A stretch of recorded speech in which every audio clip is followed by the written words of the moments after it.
లక్ష్మీపుత్రులు కథంత ఎక్కువారండి బాబా. పండగ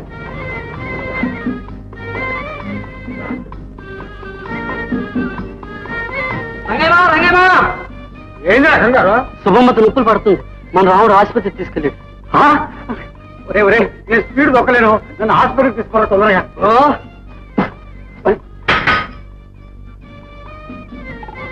నరసం గారు, పెద్ద నరసం గారు, మా సుప్పికి ఎట్టుందమ్మా? ఏం పర్వాలేదు, కాసేపట్లో పురుడు అడిగారమ్మా. వెళ్ళి కూర్చోట. 67, 87, 38 ఇది కూడా పోయింది. కొన్న టికెట్లు అన్నీ పోయినాయి, ఒక్క నెంబర్ కూడా రాలా. గోవిందా గోవిందా. అప్పనంగా వచ్చిన డబ్బాయి కదండి, పోతే పోలేదురు. ఇలాగ మాకేం పైరాబడలేదు, కష్టపడి చెమట వచ్చిన డబ్బు తెలుసా? మావా, నువ్వు లాటరీ టికెట్ కొన్నావుగా, ఏదే? ఉండరా, మీ అత్త అవసరం మూలకు తింటాను. భయం లేదు, నరసం చెప్పిందిగా. ఈ లోపుగా నెంబర్ వచ్చింది, నువ్వు చూపిద్దాం. పెట్టాను మనకాడు వస్తుందరా.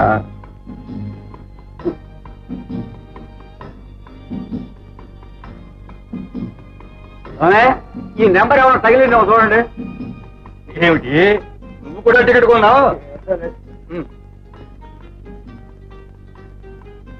97, 83, 90.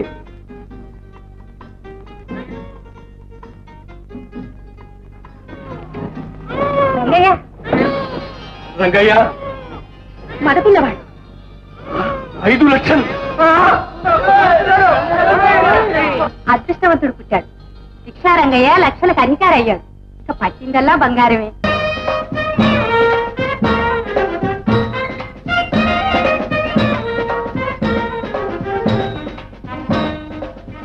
బాబు, అబ్బాయి వస్తున్నారు.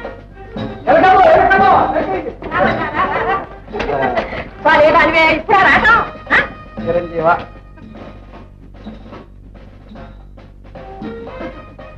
సరేలే, టిఫిన్ తిందుకండి. వస్తున్నా. కూర్చుందమ్మా. విన్నారా పలకరింపు? కలుపులకు ఐశ్వర్యం వస్తే అర్ధరాత్రి గొడవ పట్టుకు తిరిగారట. ఏదో తొందరలో ఉంది. ఈ గుడ్డలు వేసుకొని నీట్గా ఉండండి. ఈ డబ్బుతో మాత్రం ఇల్లు రిపేర్ చేసుకుని రాష్ట్ర టికెట్లు మాత్రం కొనండి. ఇప్పుడు ఎగట ఇంకా సుక్కేస్తుందా? వద్దురా వద్దు, మనకొద్దు ఆపేడా సార్. కుర్రోడ్ దగ్గర దీపాలు ఆడుతుంది పిల్ల. ఆర్పంటావేంటయ్యా? మనబడి గొప్ప పిల్లలు దీపాలు ఆడుకోవాలంటే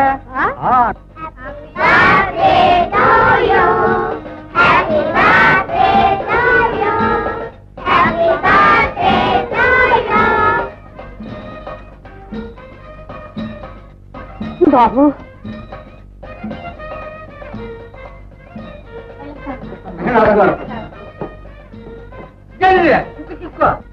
బాగుందయ్యో. తీరిగ్గా కూర్చోడానికి మా వదిలే వచ్చి మనిషి అనుకున్నావా? వదిలోయ్, మగపిల్లనగానే జాగ్రత్త. మా బంగారం బాబుకి పక్కన పెళ్ళాన్ని కనాలి, తెలిసిందా?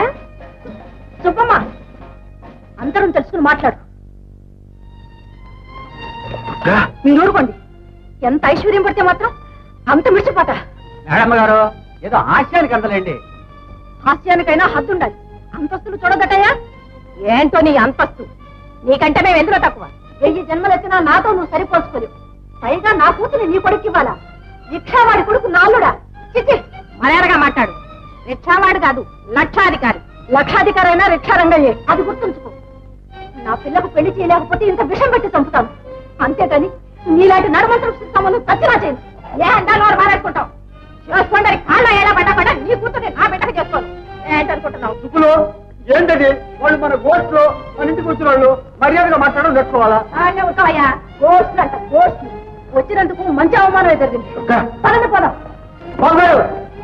సింహాసనం మీద కూర్చున్నా కుక్క కుక్కే రంగయ్య. అంతే కదా, ఉట్టుకున్నాను గట్టి మీద మరొకటి.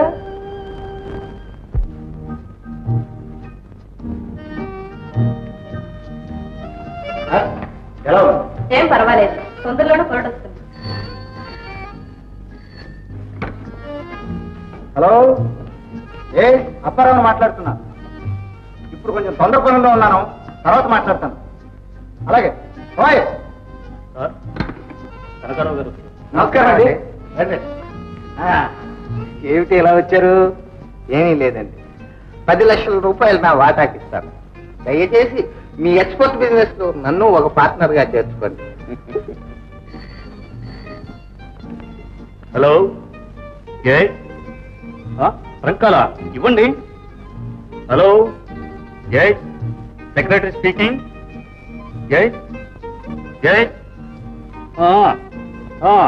అప్పారావు గారు, మీకు ఆడపిల్ల పుట్టిందండి.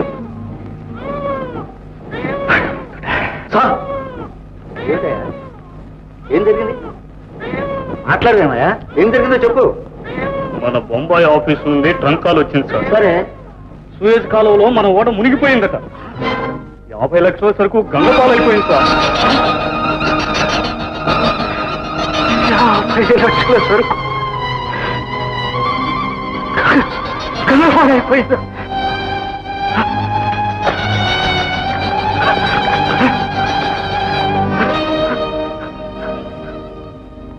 మీరు బాధపడి మనసు పాడు చేసుకోకండి సార్.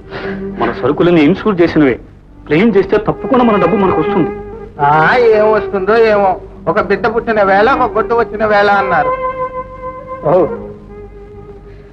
అది నా పట్ల అక్షరాలా నిజమై. అయ్యా, నేను పార్ట్నర్ గా చేరే విషయం తర్వాత ఆలోచించి మీకు చెప్తా. వస్తా.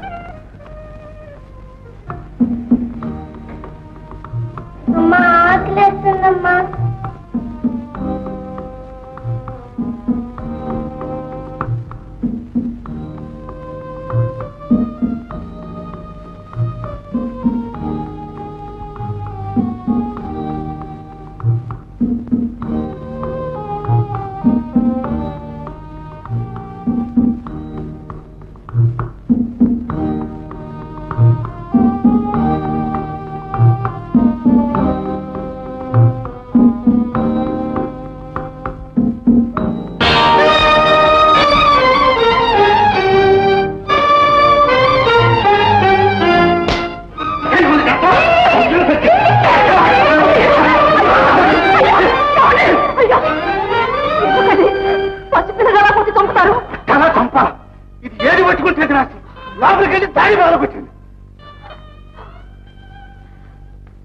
దాంతో నీకేం పని వచ్చిందే భారతి?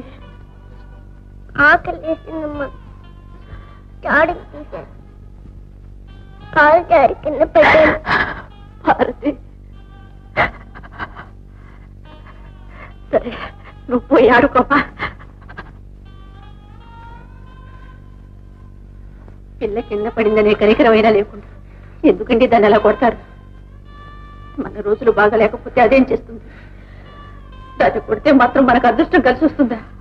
చాలే చెప్పొచ్చు, పుట్టినప్పటి నుంచి అంతా తుడుచుకుపోయింది. పుట్టింటికి దురదృష్టం అయితే అత్తింటికి అదృష్టం అంటారు.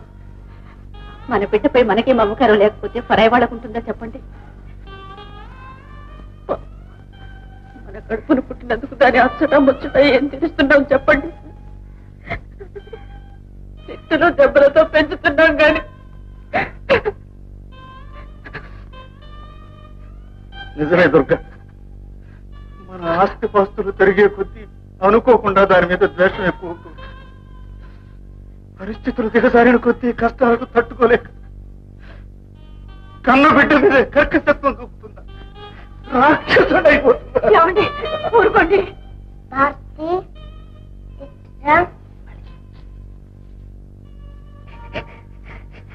ఎందుకు ఏడుస్తున్నా? మా నాన్నగారు కొట్టారు. ఊరుకో, ఏడవకు. బంగారు బాబు, బంగారు బాబు,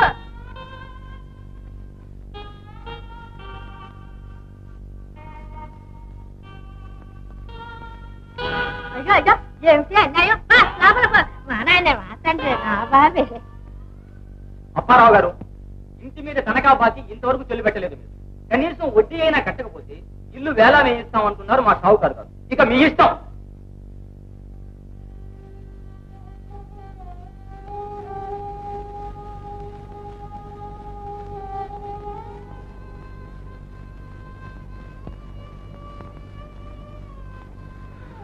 వడ్డీ ఎంత కట్టాలండి? కనీసం 10,000 కట్టాలి. ఎవరిని అడగాలో, ఎక్కడికి వెళ్ళాలో, ఏం చేయాలో ఏమీ పాలుపోవడం లేదు దుర్గా. ఇదిగోండి, నా వస్తువులన్నీ వడ్డీ కట్టండి.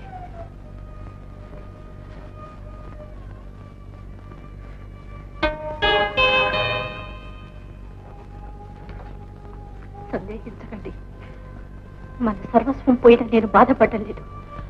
కానీ ఈ ఇంట్లో నుంచి మనం వెళ్ళిపోతే నేను బ్రతకలేనండి. నా మాట వినండి, ఆఖరికి ఈ ఇల్లైనా మనం నిలబెట్టుకుందాం. ఇదిగోండి,